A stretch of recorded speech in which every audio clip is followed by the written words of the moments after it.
Takže ľudia, už sme prebehli polku cesty. Máme polku, ukážeme si...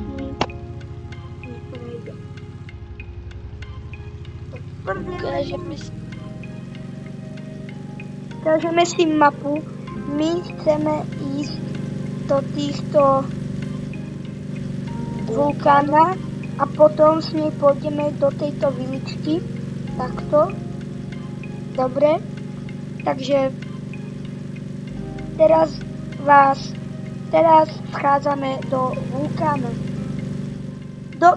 Keď hráte hru backpacking, no tak viete, aké je to tu vo vulkáne pekne, takéto kryštáliky. My ešte sme ako keby, dá sa povedať, začiatočníky, takže sa nám nevyhrážajme, že čo robíme, takže fakt ako... Toto auto sa strašne blbo akože ovláda, lebo to vymysleli úplne na hovno. Teraz ideme do viličky. Najhoršie je to, že je tma, takže to inak akože by som aj prežil. Dobre, poď vystupujeme.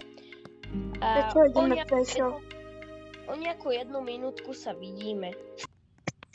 Takže sme došli do nášho cieľu, čo je vilička.